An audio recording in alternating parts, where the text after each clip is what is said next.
have you ever noticed that the people that want money the most lack money the most? The people that naturally have all the money aren't people that necessarily focus on it, which is funny because what we believe is that where focus goes is where energy goes. But there's a very big difference between focusing on wanting and then focusing on having. They're two completely different vibrations. I didn't become abundant until I understood this concept. And in this video, I want to show you how you can completely revolutionize the way that you look at money and abundance, reframe it so that you can be more abundant than ever in the next 90 days. Now, I say that as coming even though I have long hair, even though I probably look like, I've got this little beard going on here, you might look and be like, oh, does this dude really know what he's talking about? Well, you know what? I used to work a 9-to-5 sales job, in case you haven't watched my channel before and I haven't said it and you didn't know about it, but I used to work a 9-to-5 sales job where I had to wear a suit. I had to look very presentable. I had to carry myself in a certain way, selling women's shoes. And I was told a lot, this is what you can, this is what you can't do.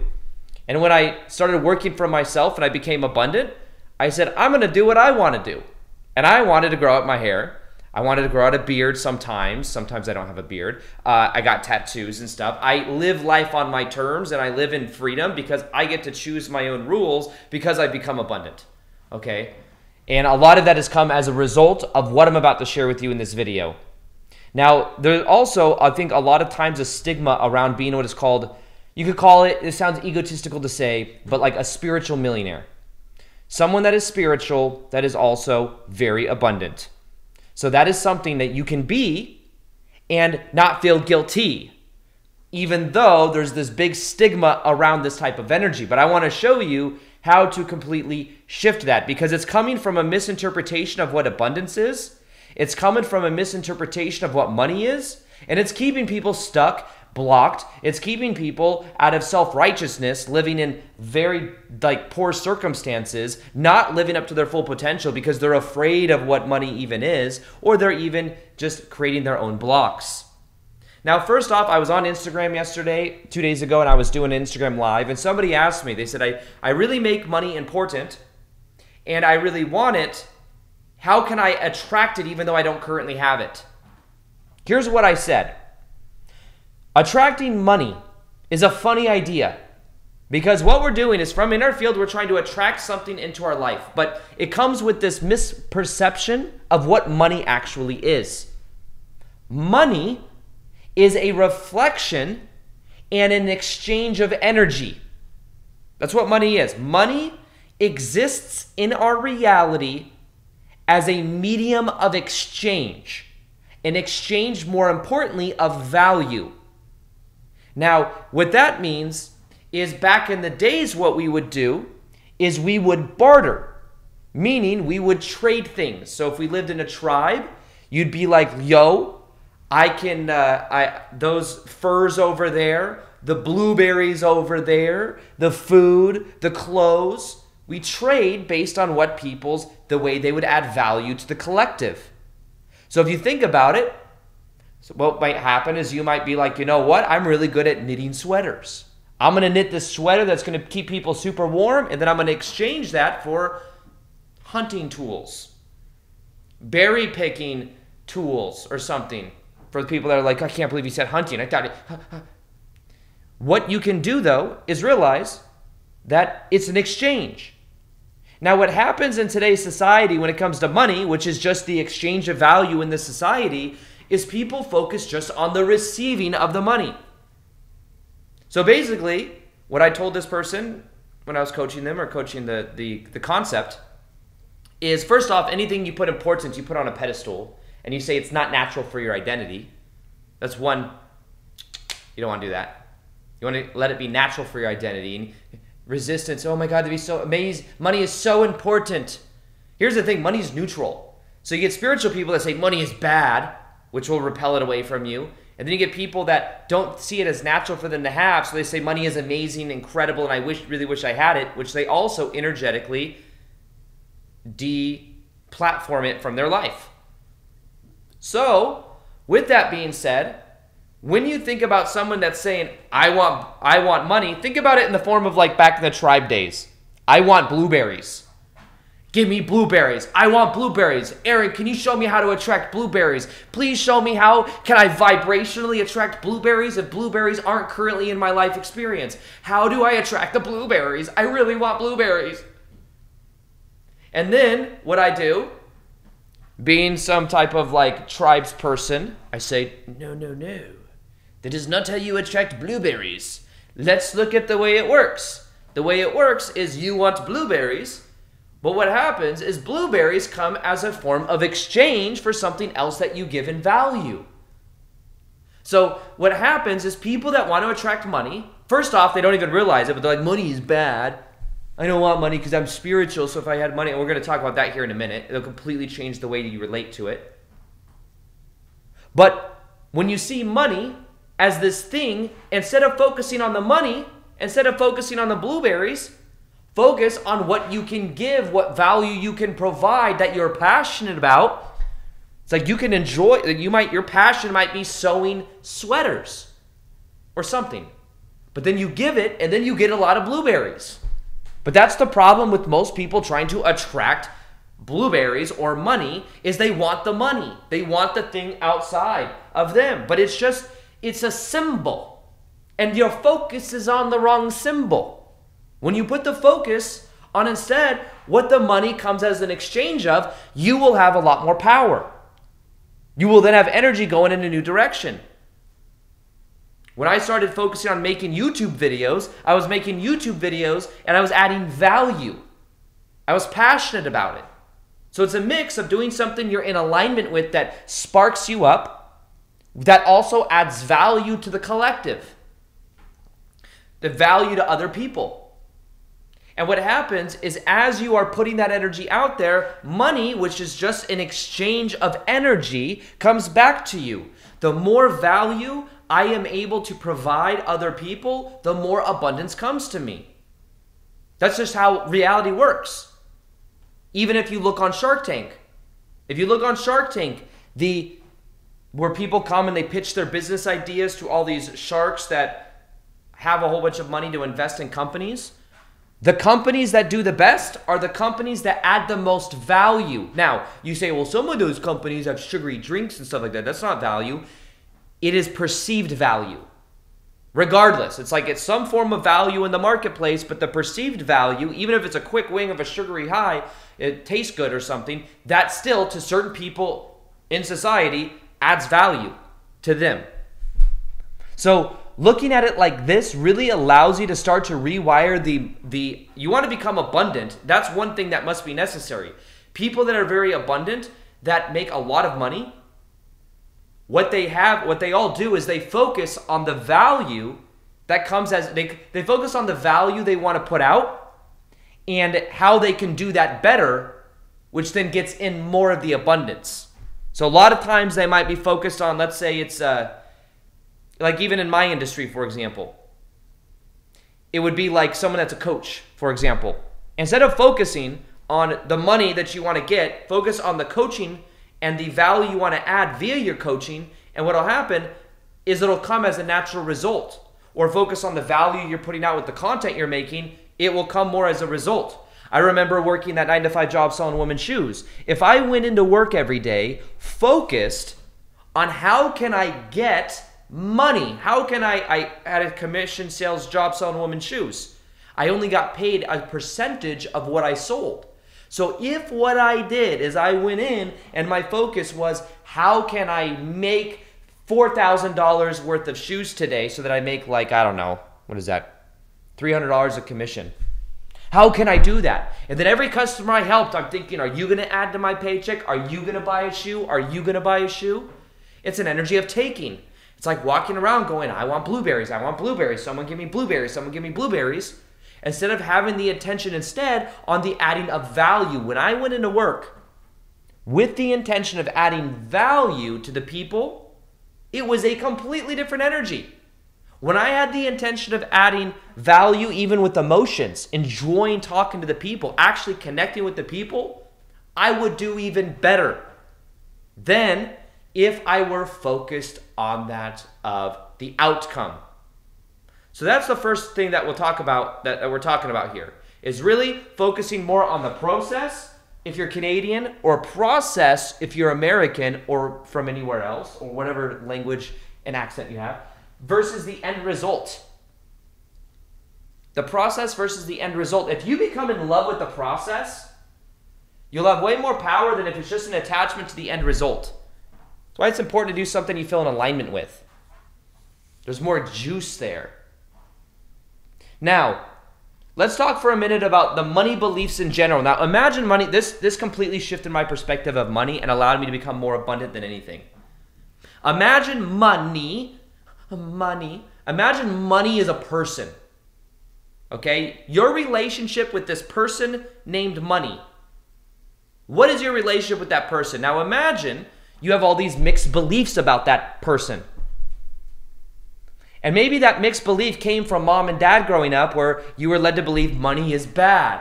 So here you are, subconsciously, I want money, but money is bad. I want money, but money is bad.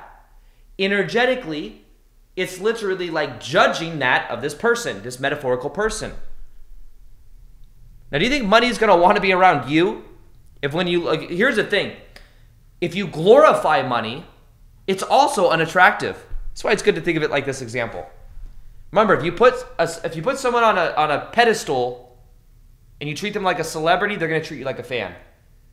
If you give money all this importance, you say, you're amazing money, you're the best thing ever, you're going to be the key to my happiness, and you put it on this pedestal, it's also unattractive energetically. You want to let it be natural. Let it be natural. I'll tell you from experience of becoming successful, of focusing on the process, is that as I did that, it became more and more natural for me to be making that abundance. And then it was funny because all the thoughts that I had about becoming wealthy are very different. It feels very normal. Money is, especially once you make a certain amount of money. They say once you make like $70-something thousand worth a year of money, your lifestyle will shift, but after that, it doesn't shift that much. And I found that to be generally kind of true, because you can be happy and you have all your base necessities made. That's like a big majority of it. And I always tell people the biggest shift you will ever make in your life is not from going from making, let's say, $50,000 a year to $1 million a year. Your biggest shift ever is when you go from trading your time for money to working for yourself and doing it on your terms. When I quit my job in 2017 and I could eat lunch when I wanted to eat lunch and I could make videos when I wanted to make videos, even though I was making just about the same amount I made at my job the first year. I think I quit and I made maybe like $50,000-$60,000 a year at my 9-to-5 job. And I made like $50,000-$60,000 a year back in 2017 when I first was going on YouTube, because I was figuring the whole thing out. But nonetheless, I had my time back. I had my energy back. Now, let's say, and let's go back to this example. You look at money and you think you're bad. Or you think you're amazing. I put you on a pedestal. You're so incredible and I really, really want you and I really, really want you. How is money going to respond to you? Ugh. Disgusting. This person really, really wants me. It's an energetic component of reality. Money is not good or bad. It just is. Now, becoming aware of your beliefs is a big part of the process, or process if you're Canadian. The idea is, what is your beliefs about money? What do you believe about money? Now, here's another one. It can't be spiritual. A lot of people may be spiritual, and they're like, I can't be spiritual and have money. But that's so ridiculous. Why? Because everything in life is spiritual. We label, you are spiritual, you are not spiritual.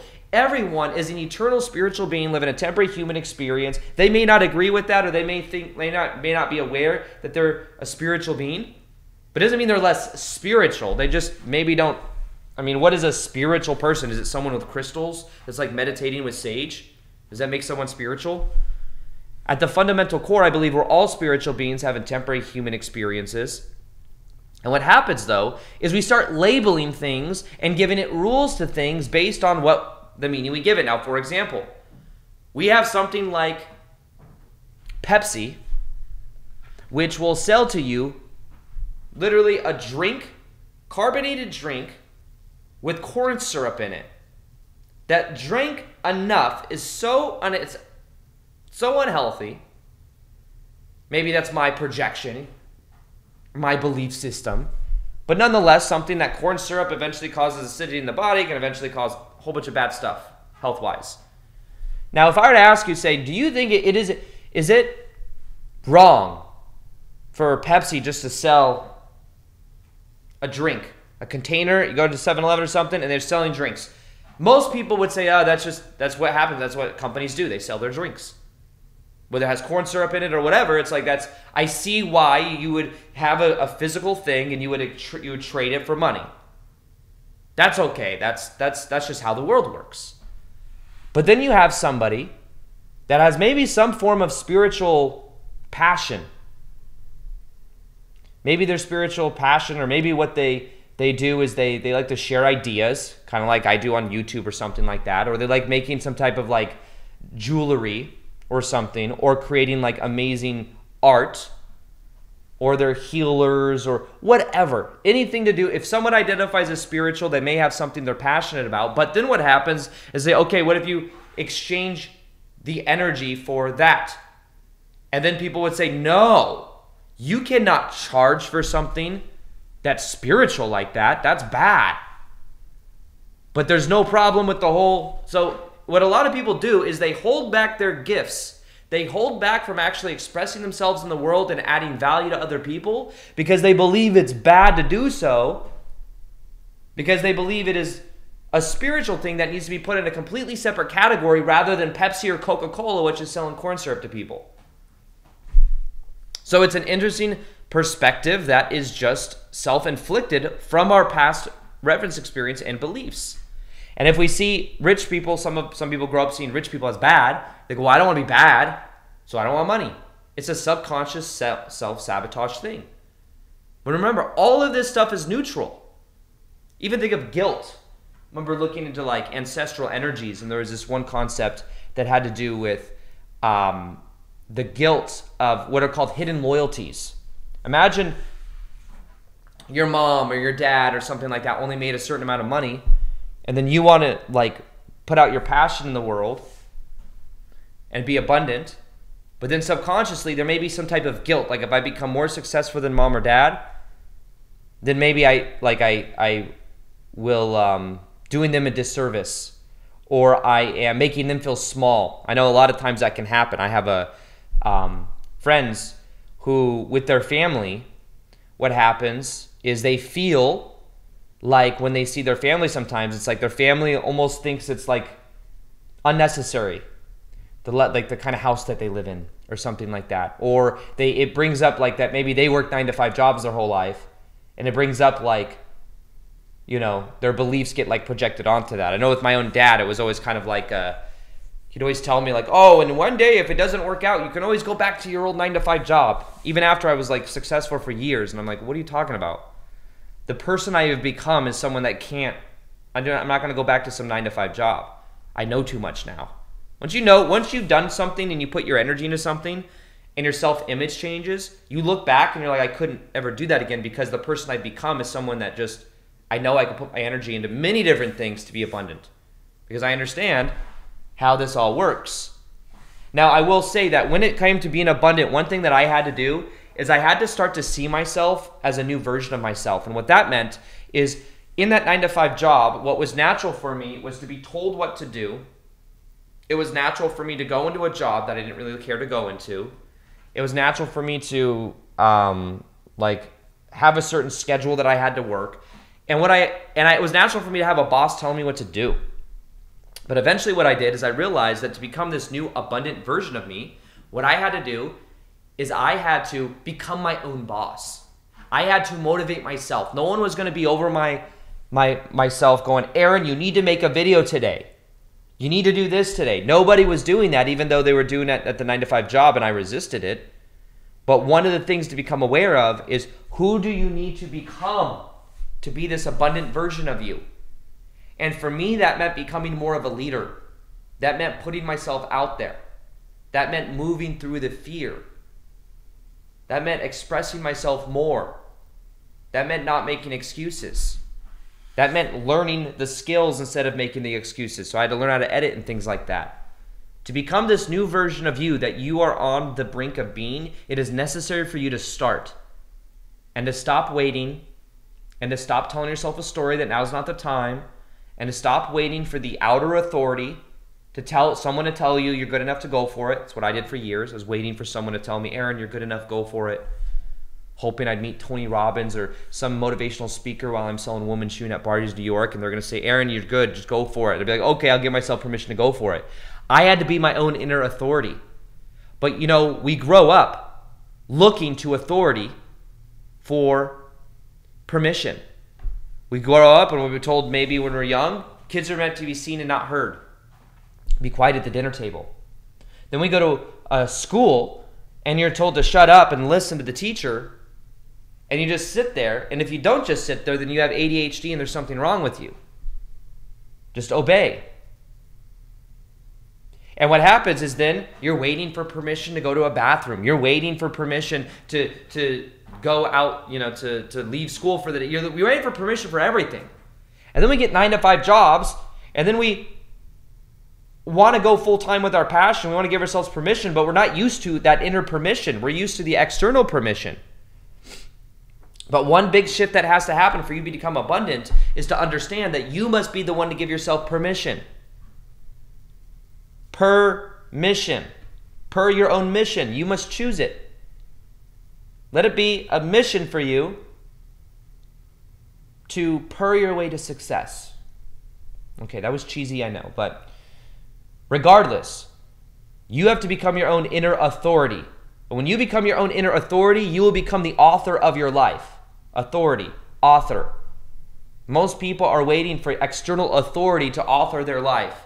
It is time to choose your own path, to make a choice about who you are, to start to understand that the way reality works is the more you allow the divine to flow through you with the intention of adding value in alignment with your passion, in alignment with just who you prefer to be, you will notice you get a different result in reality. Now remember, when it comes to this whole entire process, or process if you're Canadian, remember what this is all about is understanding that what you put out is what you get back.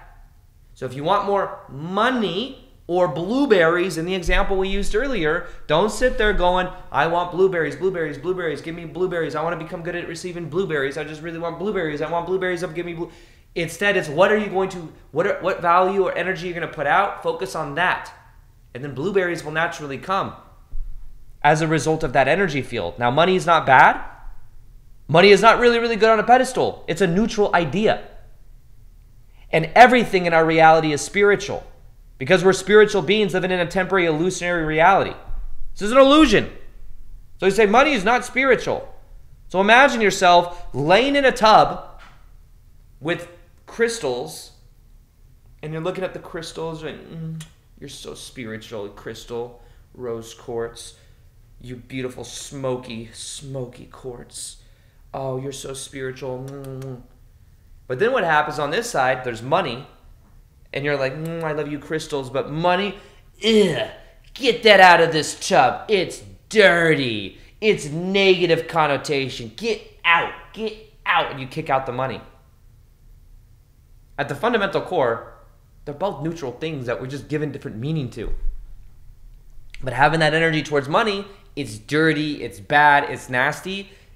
You're not going to attract it into your life in the same way. But remember, it's not about being like, oh my God, you're so amazing, crystals. Oh my God, you're just making out with the $100 bills. I'm not saying to glorify it. I'm just saying neutralize the negative connotation that goes with it. I become more abundant than I even imagined like 5 or 6 years ago. And I imagined a lot.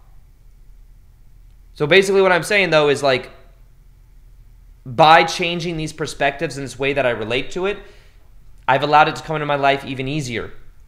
And what's funny is I don't really focus on it that much. I don't. It just happens. It just comes. I focus on the value I put out in the world, and I focus on aligning with that purpose, and then it comes as a reflection. And it's funny because I know some people that focus a lot on money, and they resist it a lot more because they're focusing so much on it. It's like they're beating the drum of the resistance. So if you want to become more abundant, what you have to do is look at how you relate to abundance, how you relate to money. Also realize money is not the only form of abundance.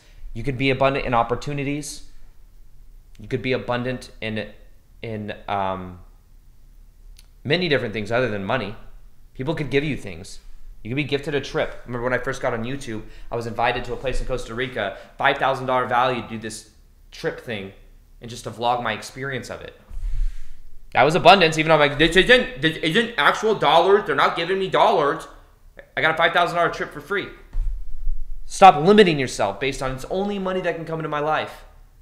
Now, one thing we're going to be doing very soon is a 21-day New You Challenge. It starts on 1/11, which is January 11th. If you want to join, now is the time to join.